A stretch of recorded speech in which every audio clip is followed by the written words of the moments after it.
Edit anything out. Mic check. Can you talk into your mic real quick? Hello, everyone. Perfect. Perfectly horrible. All right. So, can we use your last name? Yeah. Okay. How do you say your last name? I feel like I know it. Maikoski. It sounds simple when you say it out loud. When I read it, I get I confused. know a lot of people do. They want to add and all kinds of weird sounds in it. Okay. So, I'm actually going to, I do a produced intro, and I'll say your name in the produced intro, just so you know. All right. So, actually, no, that's all right. We'll let roll. Abbie, thank you very much for doing the podcast. Mm-hmm. We are going to talk a little bit about how Prince has impacted our lives. Now, you and I met. Did we meet for the first time at Kalamazoo Pride? I think that we met before that, but I believe that was the first time we hung out. And you found out that I was a huge Prince fan, and Right. you lost your crap on me. I did. And I was like, "Oh, Prince fans!" Yeah. We met at a bar. I remember now. There was some sort of party going on for somebody. We had it was mutual a birthday friends, party for Jenny. and we were like, "Oh my God, Yeah. Prince fans!" Yeah. Because when Prince fans find each other, Right. the rest of the world stops Yep. around them. The world doesn't know it, but that's how it works. Right. Okay, so, and I'm sorry, Prince people, that I'm using the word fan. You know, Prince like to use fam instead of fan. But my story for when I first started loving Prince was kind of a mean one. Mm-hmm. When my older sister, who was a huge Prince fan, did something mean to me. I think she took one of my tapes, and remember back in the day with the cassettes, she pulled all the tape out of my, I want to say it was like AC/DC or something really masculine, right? And my dad said, "Well, you can have any one of her tapes that you want." And I said, "I will take the Purple Rain tape," because I knew that would hurt her the most because Yeah. I was mean. Mm-hmm. I was in like 6th grade. I mean, I think that was important to choose. Yeah. One that would hit her. It's 1984. It's perfect, right? Right. From that moment on, I was sent on a path that changed me because I started listening to the Purple Rain tape and was in love. Mm-hmm. What was the moment for you when all of a sudden Prince became no longer a singer, but he was like your guy?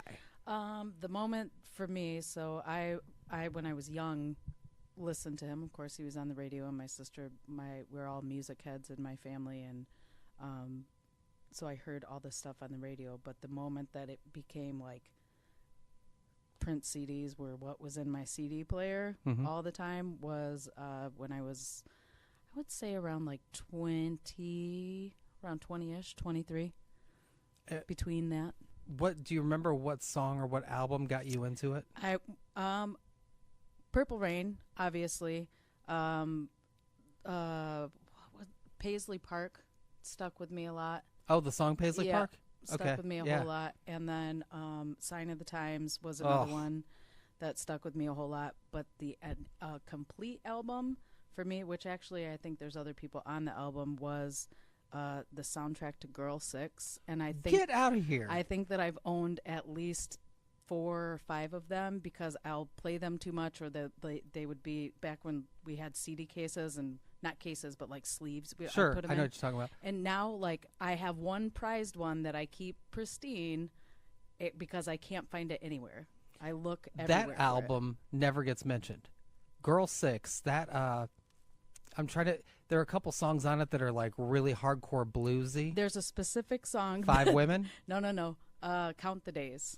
Oh my, Count the Days Yeah. from the New Power generation. Yeah. I love. That's back before Prince decided he wasn't going to curse anymore. It was so. And it was boy, probably did he one of the drop. first times I've heard a singer like lovingly and tenderly and full of like passion drop a F-bomb, and I was just. Do you remember how enamored. It goes? Here's a motherfucker that I gotta blow away. And I just happened to be newly divorced and pregnant. Oh, that's and perfect. Coming out and dating my first woman openly. And that particular song was on repeat on a regular because he's talking about like counting the days, not having that person like in his space, basically. Yeah. Motherfucker, Yeah. I count the days. Yeah, and it just was Oh my perfect. God. And I was being excommunicated from the church I was affiliated with, so everything just like together. And it just resonated with me so much. And because I was becoming like open with my sexuality, the movie Girl 6 resonated with me a lot too, and it just all kind of flowed together. Much love to Spike Lee. Oh yeah, Are yeah, you kidding totally. me? Yeah, it's one of my Wow. fave too. Wow, Yeah. what a great surprise. I always say that Purple Rain, if you look at like how a person looks at another person, so maybe that's, you find someone attractive, they're hot. Mm-hmm.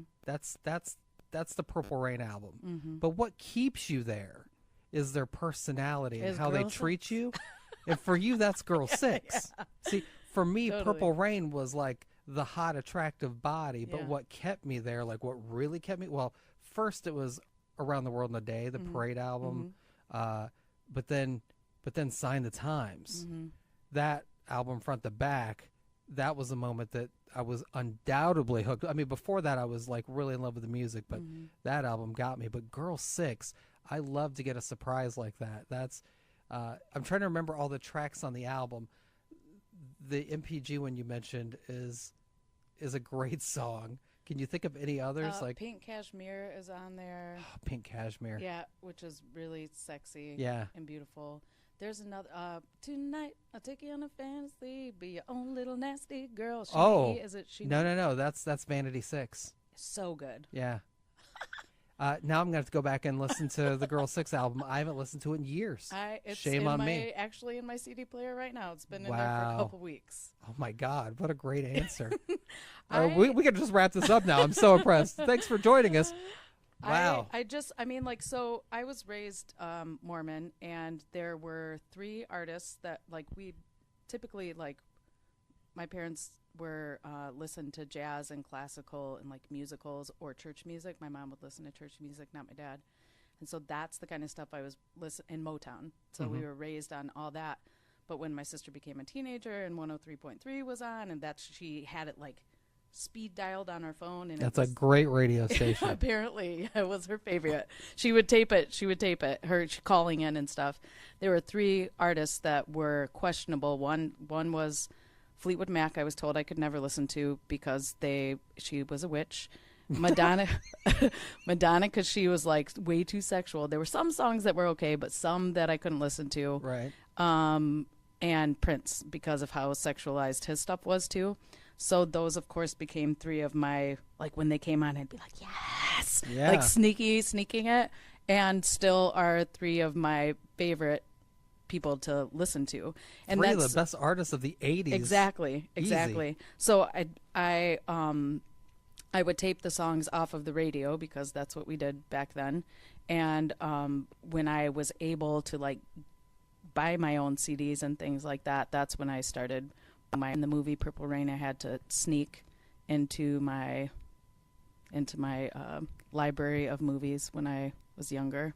Because we weren't allowed to watch that kind of stuff. The first time I saw Purple Rain, I was just I was in love with both of them. mind blown. I mean, to this day, I love all the Prince movies. My favorite one is Under the Cherry Moon. Oh, yeah. But Purple Rain, as far as like just being a real, like, legitimate movie, that movie just, oh my God. I raised my kids on it even. Yeah. You know, like they know backwards and forwards that mom, if Prince comes up, they're like, that's mom's man. I'm like, mm-hmm. Let me tell you, whenever I meet someone that says that they've never seen the movie Purple Rain, I immediately handcuff them, drag them down to my basement, Yeah. and I make them watch the movie. I think it's a rite of passage. You have to watch that. Yeah. And it held up. That's a movie you can watch in 2019 and be like, damn. And I mean, like the swimming in the waters of Lake Lake Minnetonka. Minnetonka, Yeah, I mean, yeah. I don't know how many times I've actually tried to use that as a pickup line, or like if I'm being silly when we go like to a lake or something. And Can I be a show off? yeah, I drove to that spot that was filmed in it. you did. Yeah, in Henderson, Minnesota. Did you? It was hard. jump in. Very hard to find. Because How did you know the things have exact? changed and grown up? I did a lot of research because I'm clearly a dork with a problem. But I found all my favorite Prince areas that were recorded, or Purple Rain areas that were recorded there. Most of them were actually recorded in L.A. and they said it was Minneapolis. But yeah, I found that spot and I did not jump into the fake Lake Minnetonka. Yeah, I was so happy with myself too. Wow. Okay, so you mentioned a couple of things that made me think of Prince when you talked about, You come out of this marriage, you then come out as gay, right? Right. And one thing that I think Prince helped a lot of people out with, and I think he had no idea that that's what he was doing. His intention was more to be noticed and to be free.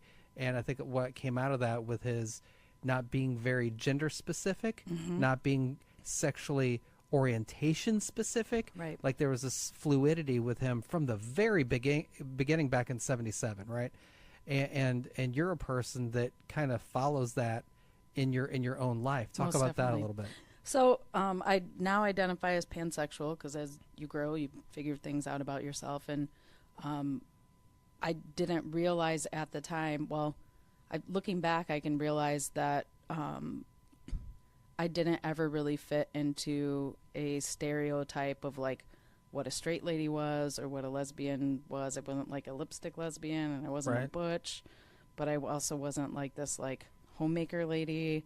And I was told by several friends and people that I dated, you know, that you are a fence sitter is what they would call me.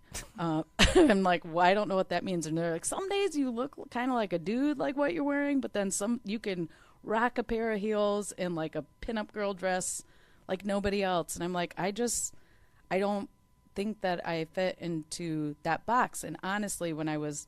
So you weren't only you being recognized for that on the outside, but you were actually feeling that on the inside. I this still whole, do. Quote, fence sitter thing. Yeah. Okay. Yeah. Interesting. I still do. And I mean, the religion I was raised in was pretty stringent about gender roles. And my family, like my mom was not only my mom, but my grandma's. It's more, we come from like a matriarchal type family. And, you know, my dad was taking care of things, but like my mom was really taking care of things. And she led a lot of stuff. And so did both of my grandmas. Like they were in charge. And I think that kind of resonated with me. And so to be able to see, like I would try to be this really femmy thing, and I never really could pull it off for long because I'm kind of rough and tumble as well. And so when I was coming into like who I was, which took me until my 20s to do, to start that journey of unhinging parts of my life, it really, I got a lot of my inspiration and like strength, I guess, like to be able to do that by looking at people like Prince and saying like, what does it really matter? Because he's up there wearing high heels and bottomless yellow pants and like why if he can do that, like what does it matter? Like I don't understand what, and I've always questioned that, but this was a person like in the limelight that I could relate to. And honestly, that's part of the reason why I made him a big part of my kids' lives too, because I'm like, look, like this is a person that has made a ton of money and is living his best dream and looks like this and does these particular things. You don't have to fit this particular mold. He's making his own choices on what kind of person he wants to be. And it's working just fine for him, regardless of what society says. And not only the person that he wants to be in general, but like it can change depending on the day. Sure. You know, like, so it wasn't just like, you can just say, well, we know that Prince is this masculine guy and he wears these masculine clothes and he's always like Jason Momoa, right? So like you think like, ooh, man. But with Prince, like you didn't know what he was going to present depending on the day. And think about this. He was 5'2", wearing high heels, singing with a high voice. And, better than most women. And was, while doing that, somehow the most masculine dude that attracted the hottest women you've ever seen. Not to make it all about looks, but when you really put that together, and he's a guy that has a color associated with him and a symbol associated with him like no other artist or person has ever done before. That was the Pink's name is Pink, but when you see the color pink, you go, oh, you must be a Pink fan. Yeah, right. But when I wear purple, people automatically go, Prince? Right. Yeah. That was the other part when you said symbol, reminded me of the other thing that he represented for me. And it was because I was going through a transition in my life and redefining like who I was. That freedom fighting shit, man, like that whole, you're not going to keep me in a box. have my name, record companies, and do what you're going to do with it. Right. I'm not going to be called by that name anymore. I can reinvent myself. And I think that whole part of things, it just like blew my mind and made me believe that I can be whatever the hell I wanted to be. And that nobody else could define me but me. And it's still, I'm 40. I just turned 40, and I'm still like redefining myself depending on the day. Right. Yeah. Prince definitely was one of those people that motivated me to want to be better at anything I do, because I saw this guy handling all of his business himself, like playing all the instruments. Right. That's writing the first all the thing I songs. say. I'm like, he played like 30 instruments. Yeah, Did you know? doing it for others. I might allegedly have some really cool bootlegs where when he's writing music for other singers to sing, he first records himself singing the vocal so he can show the other person, no matter how big of an artist they are, how he would like them to sing that song. It's incredible. I have a version He has of... a vision for it. I allegedly have a bootleg version of him singing "You Got the Right One, Baby, that he sold to Diet Pepsi for Ray Charles. I was just about to say, yeah. 4 minutes of him singing this song as Ray Charles. Over and over? Well, no, it's a 4 minute, it's a full song that they end up editing down for Just the to Diet You Got Pepsi the Right commercial. One, Baby, yeah. Yeah, it's incredible. But to hear Prince laid it out the way he had the vision, and it made me think I can be better at anything I do because I watched this guy they just knock it out of the park. I mean, he's the best at any instrument he plays. It's just ridiculous. Yeah. I was going to, my boyfriend was driving me to the airport, and we were talking about Batman or Superman, and I'm like, Batman all day long. Then I was like, yeah. And then I was like Bat Dance, and he was like, I can't say that I've ever heard Bat Dance. And I was like, oh, wait just a minute. And my God. He was like, wait, I've heard it, but I don't remember the video. And so I pulled up the video, and so I'm when like, you broke up with him, right? I pulled up the video. I'm like, you've got to see the video. He's like, babe, I'm driving. But I couldn't put the video down. And so then I relived all that moment. And he's like, I don't think I've ever seen you so freaking happy about a video. I'm like, look, he's got a guitar in his hand and 3 pianos in front of him and his dress half and half. And so just like, he said, you really got something. I'm like, he's a genius, dude. You know what's he's a musical genius. What's artistic funny genius. about that is people are very confused about what Prince's biggest hits are. So if you ask anyone, what's Prince's biggest hit? You can Probably guess Purple what Rain. They would say Purple Rain. Yeah. Well, it's not. Or Doves Cry. His biggest hit ever was When Doves Cry, but either the second or third biggest hit, I can't remember which, is Bat Dance. It's so good. Nobody realizes how huge of a hit Bat Dance was. All the samples and remixes that he put in there. Yeah, oh yeah. You know, the reason why he did that is when Jack Nicholson was being courted to be the Joker and Batman, his condition was, I'll only do it if Prince does the soundtrack. What? Are you kidding I me? didn't know that. Yeah. Thanks, Jack. And allegedly, and I have watched the movie about 3.5 million times, allegedly Prince plays an extra somewhere in the movie. I can't find it, so it must be an urban legend. But if anybody listening knows where everybody Prince tonight's is in this about movie, to go it's and watch. the first Batman with Michael Keaton and Jack Nicholson. Yeah. I need to know Yeah. where Prince is in this movie, if he really is playing an extra in there somewhere. Yeah. What an Easter egg that would be to find. Oh my God. I just am in awe. Even there was something else that I recently stumbled upon the album that he's just playing at his piano singing "Oh Mary Don't You Weep." And oh sure, yeah. So I recently stumbled upon that, and I ended up funny not funny story. I ended up like playing the Joni Mitchell "A Case of You" maybe 100 times that night. I may have been drinking wine by myself in my room. Were and you listening. playing the Joni version or the Prince version? The Prince version from that album. Him just at the piano singing it, candles lit in my room, like having a moment, having a good hour and a half by myself. And I ended up, I've got a friend, her name is Chelsea, who is also a huge Prince fan. And when Does she know about the Chelsea song? She may not. Well, let her know there's a Prince song with her name in the title.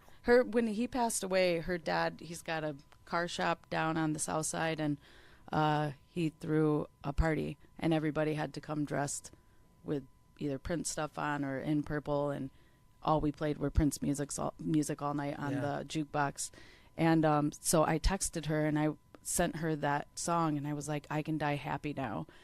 Just saying how happy I was about it. She called 4 or 5 of my siblings, her dad, her brother. She's like, has anyone heard from Abbie? She's put up the bat signal. Right. Coincidentally. I'm like, no, dude, I was just really actually that happy that Prince was singing that song with just him and his piano. And for some reason, I just love that Prince loved Joni Mitchell Yeah. so much. Yeah. Like, he was just a stupid hardcore fan of Joni Mitchell. And his version of A Case of You is just phenomenal. It's so delicate. What's funny about Prince is, obviously, he writes all of his own music, and then he'll do an occasional cover, right? And I have this one that's one of my favorites that I love the original, but his cover just melts my face. What is it? From the Emancipation album, he covered Joan Osbourne's One of Us. Oh, Dude, yeah. Yeah. That cover It's is so good. It's rocking, and it cuts through me. And I've heard him perform that, and he mixes it into, I shouldn't say mixes. There was a time at one show where he went from that song into Radiohead's Creep. And I was just like, you are destroying my life right now. This is so amazing. This is all I can have. Because how unexpected is all of that to happen?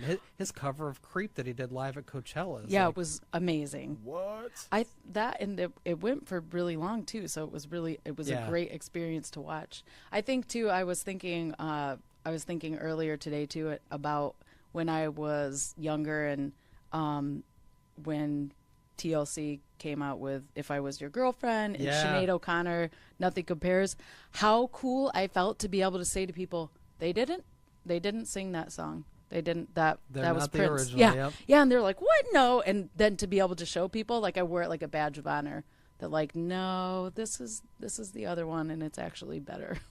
So, I'm going to ask you a question, but okay. So, I know what song you love from Girl 6, but other than that one, what Prince song do you just love to the core that's not a hit? Like one of those Prince songs that you have to be a fan to know the song. I've probably taken away the best one for you, though. Yeah, because Taken it's one that away. Girl 6 one. I play Yeah. that on like repeat through many times in my, not just the divorce, when I'm feeling shitty about my kid being a jerk or Yeah. somebody. It's because I couldn't swear growing up either, so it like became kind of my anthem for me. I don't know. I think that one's That's it. got- That's still my has to be it. Yeah. Yeah. Yeah. I think mine is probably Ballad of Dorothy Parker for some reason. Which is is just my on jam. I've got the picture of the album in my head. You know this. I know it. Shh. You won't lose any points if you don't know. I do know it because It's from the I Sign of just- Times album. you're right. You've got to be right. Oh, I 'cause know you're I'm right. That's Because my you're fa- Dana. Yeah, so because I'm Dana. Let me Dana knows all. I need to make sure that the picture in my head is matching what. So the Ballad of Dorothy Parker is like just one of the smoothest, funkiest songs. I just love that song. That one, and like as far as love songs, Adore. Oh my God, that is Yeah. another one. Yeah. The song, Until the end of time. it's got to be one of the It's best so written love sexy. songs ever. And he says, Maybe not the ride. yeah. I will fuck you just for kicks. I was like, what? And from that same album, the Forever in My Life. Oh my God, it's just there's too many. I know. Yeah. Oh, oh, there it is. Yep. Nope, that wasn't the picture that was in my head. You're right. Have you ever stolen a lyric from a Prince song for either like as a pickup line or in like a note to someone? Like I used to, like if I'd leave a love note for my ex, I would use a little Prince line. Then I would look like the Mac Daddy because she wasn't a big Prince fan. No, unfortunately I think that everybody that I've dated that mattered. Had to be a Prince fan. Yeah, I mean, You wouldn't have gotten away with it. Yeah, I mean, literally, they all know. Like, there's not even my kids. Like when he comes up, they're like, "That's Mom's man." your man's on the radio. And if a Prince song came, I just went and visited my sister, and she was bebopping through her music because it's always with sister. I've got 6 sisters, and we are. You have 6 sisters? I do, 6 sisters and 3 brothers, same parents too. Wow. Yeah. And we all literally, we either all play instruments or an instrument or sing, but we all are music lovers because it's in our blood. And so she's got like a playlist, and she only makes it through like the first 30 seconds because we're having so much fun singing together. And she gets to a Prince song, and I'm like, now if you touch that button, you better let this play all the way out. And she's like, I know, that's your man. I'm like, yeah, you got to let it play out. Everybody knows. If they don't know, now they know. Now they know. Have you seen Prince in concert? I haven't, no. My first concert, that's heartbreaking. with 10 kids, like and then being a mom when I was 17, like there was never really any extra money to do anything. Right. I think Milli Vanilli was my first concert. I'm so sorry. I know. All right. Listen, I have to come clean though. I not only had the Milli Vanilli tape, but I had the remix tape. Oh my gosh. I did. And I loved it. I still listen to Milli Vanilli occasionally. I loved it. I know it's all BS, but I mean, there were actual singers that were singing. They just weren't the people who we thought they were. But I love it. I still will Blame It on the Rain. The remix album has a version of Pink Floyd's Money on it by Milli Vanilli. What? Put that in your pipe and smoke it. I'm going to have to look that up. Yep. It's really good. I'm sorry. I'm losing so much cred right now, but it's so good. They were real musicians that wrote those songs and sang them. It just wasn't Fab and Maurice Rob. or whoever, whatever their names were. Yeah. How do you know that? Because I was in love with Milli Vanilli. Did you have a poster? I did, and I also had a hamster that was our... Come on. Listen, the hamster's name was Illy. Okay. And it was our mascot for our fan club. Fantastic. Illy. Yeah, Illy. Wow. We both just lost so much pride now. I mean, it is what it is. I'm gonna find out that about the 25-minute mark of this podcast, everyone's like, I'm out. They don't know anything. Yeah, right. You call yourself Prince I was a fans? little kid. Oh my God! I to this day, if Milli Vanilli comes on, I am listening. I am singing along, girl. You know it's true. Yeah. I'm in love with you, girl. You're on my mind. Okay, no more. No more Milli Vanilli. All right, so God, you never got to see Prince in concert. That makes me sad for you. And I don't mean that. I don't mean that in the sarcastic, mean way it sounded. It really does. Like, have you seen any of Prince's people? No. Like, for example, I had I don't know what to call it, the luck, or I just happened to be in Grand Rapids a couple months back, and I saw that, Janelle Monáe is going to be in concert tomorrow here. No. So I bought tickets while I was in Grand Rapids and went back to Grand Rapids the next day to see her in concert, and Janelle Monáe was mother effing amazing in concert. She's another one that is one to watch. Yeah. Tevin Campbell too, which a lot of people didn't know that he was Prince's. But every time when we're doing our family thing and we put on Round and Round, I'm like, listen in the background. That is Prince singing. Those are his beats. Do you not hear it? Yeah, that's all Prince. Yeah. All right, so you never saw Prince in concert. No. I just had a brain freeze. Wow. Edit this part, Dana. Okay, let me think what else to ask you. Oh, have you been to Paisley Park yet? I have not been to Paisley Park. But you know you're gonna go though. I know for sure that I'm going to go. I have enough gumption and enough people that come back and tell me about it. I got this at Paisley Park. Well, I bet that's really loud on the mic. Tambaraca. Okay, so Paisley Park should totally pay me for the advertisement they're about to get. There are some hardcore Prince fam that are, they're loyalist and I can't even say the word loyalist. Yeah, that's loyalist, the word. That's it. And they say that the whole Paisley Park thing is wrong, but Prince actually made Paisley Park to not just be his home and studios, but to also be a museum for him after he passed. Like, it's designed for that purpose. So there's no shame in my game that I go almost every year. Yeah. And let me tell you why. Again, Paisley Park, hook me up, pay me for the advertising. You know what? Let me in for free. That'll be fine. Yeah. The last couple of years I've gone, So I don't know that it's going to continue to be this way, but so I would do the VIP tour, which was $100 for the ticket, That's which not is bad. so worth No. it. Yeah. So worth it. I am in there for probably an hour and a half for the $100 doing that huge tour. The tour guides are incredibly informative. I was afraid I would know more than they did. Not true. And we That's would go up great, to say, 'cause you hey, do know a they'd be lot. like, hey, does this look familiar? Remember the opening scene to the Get Off video where the big doors open? These are the big doors. I'm like, oh my God. So there are all these moments where you're just like, I saw Prince right here and I'm standing. Yeah. Like, it's a little bit mind numbing at first.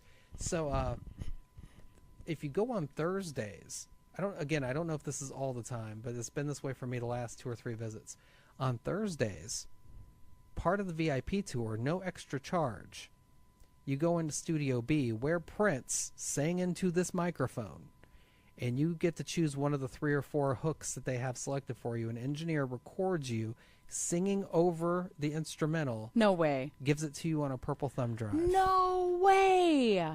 No extra I'm charge. going on a Thursday when I go. Go on a Thursday. I hope I didn't just screw things up for both of us, because now Please we won't be able to don't schedule. go on. You guys don't go on the Thursday. Nobody else go on Thursdays because we don't want scheduling to become madness. But tell me that that's not worth every penny. I am not all for all the Prince money grabs where they're re-releasing all of his albums in purple vinyl and all that. Yeah. I am all for what they do with the Paisley Park tours. Yeah. It's incredible. That would be phenomenal. Like as a vocalist, I would. Yeah, just to stand in that room. Yeah. And if you look certain videos up on YouTube, or you just have allegedly bootleg videos that you once found on the internet on DVD, then you have video of Prince standing in the spot you're standing in. It kind of hurts your face a little bit while Yeah. you're standing there. And there's no shame in my game. Again, I haven't been on a visit there where I didn't at least cry a little bit once. I would likely as Especially well. toward the very end. I don't want to ruin the tour for anybody, but at the end of the tour, it really punches you in the gut. Whew. Well, there's Almost got emotional just now. you talking about it. I Yeah. feel like there's some type of magic Oh, that occurs when you're in a space like that. I've Yeah. been to a couple places in Chicago with old jazz singers, which is my other thing that I really dig. And have my friends are like, "Are you okay?" I'm like, they were here and they sang and people loved them and they Yeah. gave their art here, and it's really hard to not be in those spaces. I mean, to be in those spaces and not be moved. I don't like to put too much value on things. Yeah. I'm trying to be more about experience Right. than owning things. However, I will say that I do feel like certain places do have their own soul. Right. I agree. And when you walk into Paisley Park, if you don't feel that soul, then you don't understand what's going on, and there's nothing I can do for you. Right. No one can explain it to you. Mhm. You either walk in and you get it, and when you walk in, you feel it instantly. The second you walk in, you're just like, oh yeah, I know where I am. yeah. I'm not going to get emotional right now. No. I'm not going to do it. I see it in your I eyes. feel it. Woo. Yeah. Okay. It's yeah, okay. Moving on. Anyway, you got to do Paisley Park. I will. I am. And I'm sorry for the Prince people out there that think that that's a bad thing to do. I just disagree. It's so Anyone that I know incredible. that has been now several times, which speaks to me. It's hard to do it one time. Yeah. Once you pop, you can't Yeah. stop. Yeah. And it really speaks to me because and the people that I'm speaking of are like well-educated people who hold like typical jobs, and they're not like by any ways like what people would think like crazed fan type of thing. And still like it's that reverence, and it's like the learning about the person who had this huge impact on them. Well, it's the love. Like Yep. you and I randomly met, and we probably still would have been friends, but we had that Prince connection that totally changes everything. Yeah, it There's does. an instant trust. You know what I mean? Where like I don't know you from Eve, but Yeah. you're a Prince fan, so I think you're gonna be all right. You know Yeah. what I'm saying? But you go to Paisley Park, and I've gone on that tour. The first time I went, Susanna, my fiance, was with me, but the other 2 or 3 times I went after, I was alone. But I was with a group of strangers from all over the world going on a Prince tour with me. Many of them, it was their first tour. And we are all freaking family going on that Right. tour together. Right. We don't know each other. I'm with a married couple from Arizona, and I'm with this dude that's from Atlanta. and this chick that drove all the way from like Boston alone to come gosh. here.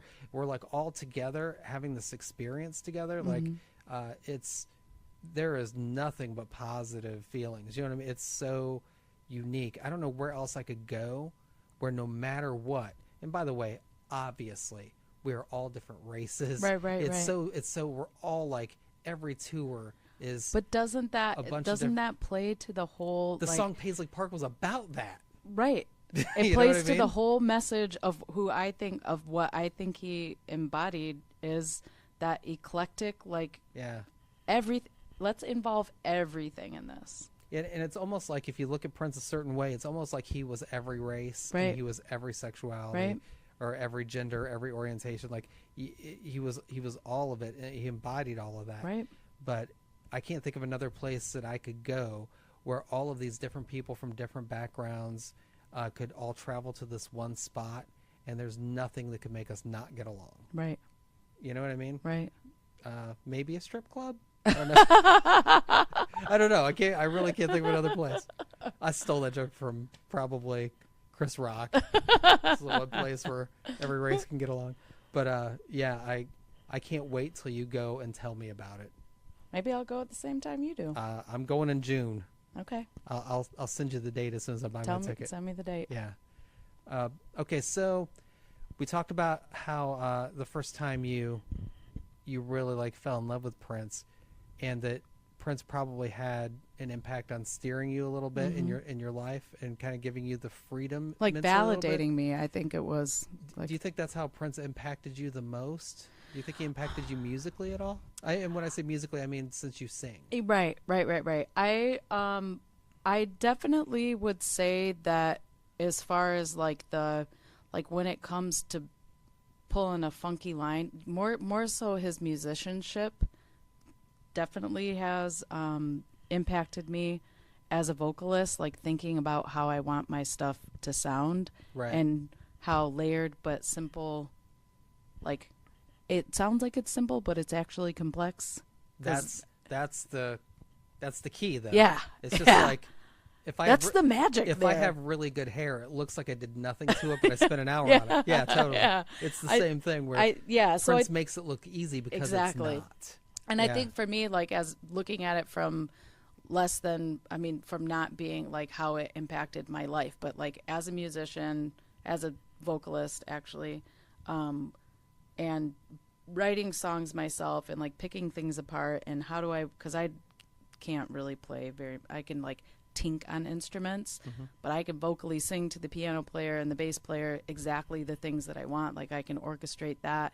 And definitely when I'm looking at a composition of a song, he has definitely influenced that for sure. Because I feel like that's the part that, so I've got secrets to music writing, and they're not real secrets, but like passion is one of the first things. And the other part is that complex, looks simple, but is actually complex, because in my opinion, that's what draws people to it, because there's so many components that that exist, so they find one particular thing and they relate to it, or several different things within the composition. Speaking of songwriting, I have 2 points on that. Number one, I love it when a song ends with the very same word it begins with. Oh yeah. Now for the huge Prince fans, if you can like hit me up on Twitter, at My Prince Podcast, if you can figure out at least one Prince song that the very first word is exactly the same as the very last word. And you already have one in your mind right now, right? Well, it's not just Prince. There are a few artists that do it. Every once in a while I'll catch another artist doing it, and I'm like, respect. I don't know why I love it so much. I feel there's something clever about it because it's not as easy to do as you might think. I want to say there's a type of poetry that is that way as well. Like you have to end with the same word that you began Sure. with. The other thing comes from the Beatles, actually, and I use this in my everyday life, writing anything from writing blogs for my radio station, writing promos, whatever. Paul McCartney was stuck on a line when he was writing Hey Jude, and he would get writer's block all the time, but then John said, listen, just write anything in there and just skip it. If you don't know how to finish this line, just like Come back to it. write word Yeah. and just move on and just write the song. And to this day, when I'm writing something, if I can't finish that sentence the way I want to, I'll literally type the word and I'll move on. And then I'll come back and I'll figure it out later. Because the whole context is there. That way you don't get stuck on something insignificant while you're trying to put the whole body together. Yeah. Yeah, I've used that before. I didn't know that was like a thing, though. Speaking of, when you go to Paisley Park, yeah, one of the studios, just before Prince passed, Prince was writing and recording some new music, and sitting in the same spot he left it in is handwritten lyrics and music just sitting there, not complete. And when you walk up to that, you see his sloppy handwriting. It just... Has somebody seen what it would sound like if it was actually done, like recorded? I think it's the same. When you're in, it's one of the bigger studios. There's a bunch of studios within Paisley Park, and they actually play you. It's like some of this jazz stuff that he was working with Kirk on, and I think it was that song that he was writing. So I think you get to hear a little bit of it. And every tour I've been on, they said, this is going to get released, and it's been years now. It's been 2 or 3 years. It hasn't been released yet. Paisley Park, release the vault music. That's what I thought that piano one was. I was like, what is this? Like, because I had just stumbled across one that was like Johnny Cash and Elvis and somebody else. I don't remember. It was Johnny Cash, Elvis, and somebody else, 2 other people playing, just diddling around. They found this little place and they were diddling around. It's just the recording of that. And people hear me listening to like that Prince album, and with air quotations, and that other one that I just brought up, and they're like, "This, how do you even follow this? It's not like," I'm like, "This is what, like watching the master create something," because those diddles are what turn into what the actual song is. You're getting like the rough draft. You're hearing him figure things out. Yeah, and it's magic. And you never get that. No, you never get to. You just see this guy that just wakes up excellent. Yeah, yes. You never get to. You hear him hit a couple of wrong notes, and you hear him kind of humming his way through something to find his melody. I will listen to that all day long. Yep. Are you kidding? It's Prince. Yep, on repeat. I cannot stress how sad I am that you've never seen Prince in concert. I don't mean to, again, it sounds like I'm rubbing it in. I wish we could go back in time. My beliefs, though, is, energy is neither, that's not just my belief. That's a scientific law that energy is neither created nor destroyed. So I feel like at some point in my existence as a spirit or piece of something, I'll probably be able to gather that some other way. You said that in such a strange... I am a weirdo, man. I'm trying to... Well, is Prince behind me right now? Yeah, I was listening. I thought I heard it. He shows up, man. Like, I just started watching New Girl when I was in Florida. Oh, my God. My sisters were like, you've got to watch New Girl. I can't believe you've never watched it. Yeah, and so, my actual human friends that exist in real life, I've told them, I'm like, I've got new friends, and they're like, what? And I'm like, their names aren't told them their names. And I'm like, I hang out with them every night from this time to this time. And they're looking at me weird. I'm like, they're not real people. They're just on the TV. And so, like, I've been on this binge, this New Girl binge. And when Prince came on, I have this text thread with my sisters specifically about the show. And I was like, oh, my God, I can't believe it. And I just, like, sat up in my bed. And I'm like, we're hanging out. Me and him are hanging out right now. The butterfly, the hymn, like... I don't know. There's so many parts of that that's so great. I love when... Him dressing her, when he's dressing her and stuff, and like shaking his head. I'm like, or the one dude just screams when he sees him. Yeah. And then Blackish just did an episode of all Prince stuff. Oh, that was really good. I thought of you, or I thought of Blackish when you were talking about how you purposely raised your kids on Prince. That made me think of that Blackish episode. It totally, I was like, and I told them, I'm like, I know you guys don't watch the show with me, but like, you've got to see this particular one, because then you'll know what I'm talking about. Because they'd be like, "What? We don't really understand, Mom," because they're like hip hop heads, and I mean, I'm an old school hip hop head too. My son is a 16-year-old white kid that loves hip hop so much you don't even understand. Yeah. And I'm at that age to where he'll talk about a rapper's name, and I'm like, that's not even a rapper's name. Hoodie with a boogie. What are you talking about? He loves all that stuff, but he still respects Prince. Like, He knows that the guitar solo in Let's Go Crazy is the best guitar solo ever. Starfish and Coffee was his favorite song when he was a little kid. You know, so he still has all that love and respect for Prince, even though that it's all about the hip hop. He just recently heard me playing Artificial Age, and which has more of a, I don't want to say techno, that's not what I mean, but just more of an EDM type of vibe, a little more like current. And my kid was like, "Whoa, what? This is Prince?" I'm like, "Yeah, dude. He dabbled in everything." Yeah, exactly, exactly. Yeah, he gets it though, even though he likes nothing more than the rappers whose names I don't think are real. Or even, that's a whole different thing. I don't, because it's the mumble rap. I'm like, what, you guys? That's not. And let's stress that both of us love rap. Love. So like so much so we can critique that a little bit without, we're not being like Prince on the Black Album with the song Dead on It. Have you ever heard that? No, I don't. I haven't. The whole thing is him just ripping on rappers. No, man, I do. I totally love rap, and I am a music just lover in general, and all the rap songs, when my kids are listening, I'm like, put that on pause real quick, and I'll pull up whatever song that's being sampled, and they're like, what? And I'm like, yep. Yeah. Or I'll if they're playing a song, I'll have them pause it, and I'm like, what is that hook from? Like, where is that from? And typically they can usually get it for the most part. I've got one kid that pays attention to my music a little bit more, and so when he's hearing it in a song, he'll be like, oh, that's Otis Redding. Or you know, I learned something. I learned about a Prince sample that I didn't know. I literally just learned it a couple months ago, and I'm ashamed of myself that I didn't know. Why? What's it in? It is in one of my favorite songs from the early 90s, and I didn't know it was Prince that was sampled. What song? Arrested Development.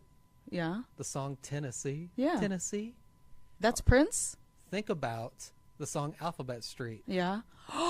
Shut up. They took the word Tennessee, him singing Tennessee. Yeah. And then they just funked it up with Tennessee. Oh my gosh. And they paid Prince like thousands of dollars for that.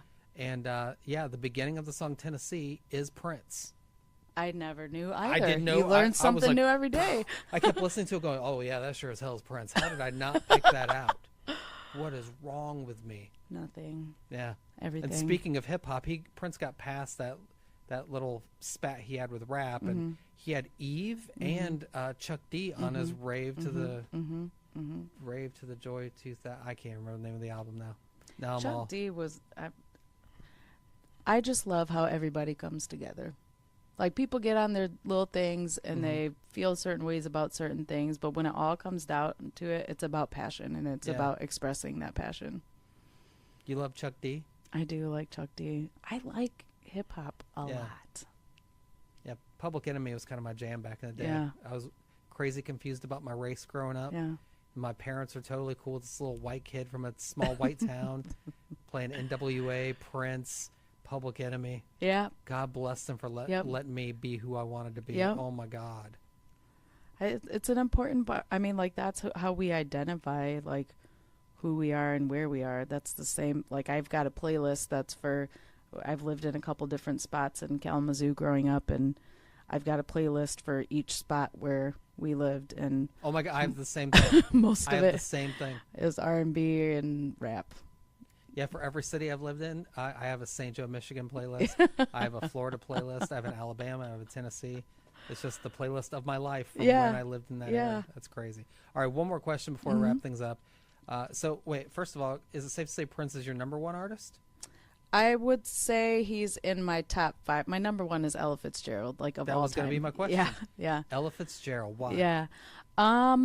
I have always been told I have an old soul. And like I said, both my parents were French horn players, and that was the music I was raised listening to more than anything, as like jazz and Motown and classical. But her voice to me is like butter. Like, it is. I can eat butter just by itself. That's why I say it's like butter, because it's like, wow, that made me throw up in my mouth a little bit. So good. Maybe the worst way to describe your love for an artist. It's like eating a stick of butter. I mean, like, I won't chomp on the stick of butter, but I'm saying, like, how if you all could see me in podcast land, I'm touching my face, but it's like super, like, soft and. Well, we're gonna take a selfie for the podcast. Oh, good. So they'll get to see you. Her voice is, it just takes me to a very safe place. People have said the same thing about me. Not like a stick of butter. They say that I age like a fine milk. Oh, like lumpy, lumpy and sour. Lumpy is lumpy how I'm and described. sour. Yeah. Clearly, you've seen me with my shirt off. All right. Well, thank you so much for joining me on the podcast. Thank you for I having really appreciate me. it.